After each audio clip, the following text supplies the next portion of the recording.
Good morning, everyone. So I read in the news last week that a 100-year-old woman, her name is Raymond Sullivan, she lives in Sebastian, Florida, celebrated her 100th birthday. And in honor of her 100th birthday, this woman, who happens to be a World War II veteran, decided to go skydiving. And that's what she did at 100 years old. Now, this week's Torah portion talks about the Jubilee year. After counting 7 sabbatical years, you get to the 49th year, and the Torah says the Jubilee year is the 50th year.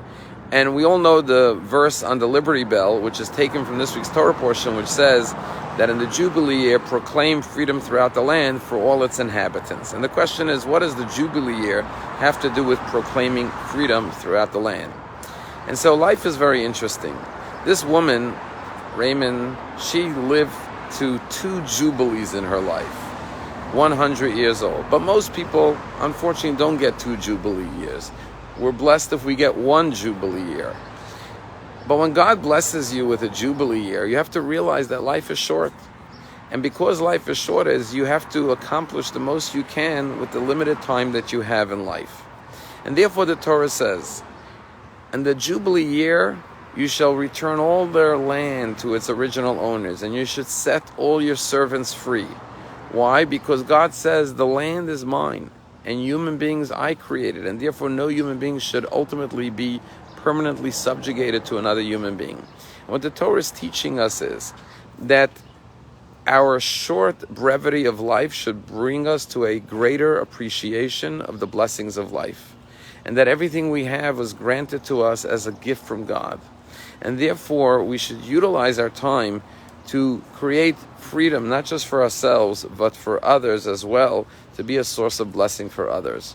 And so many people have bucket lists, things they want to do before they die, experiences they want to have. They want to go skydiving.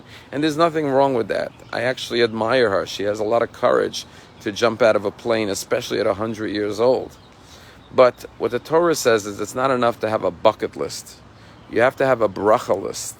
A list of things you're going to do to be a blessing unto others. And therefore the Jubilee year reminds us the fleeting, temporary nature of life, and that the greatest blessing in life is to be able to be a blessing to others.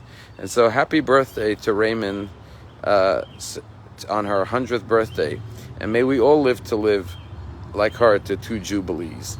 And may we utilize all those years as a source of blessing for not just ourselves, but our family, our friends, our community, and for all of mankind. Have a wonderful day.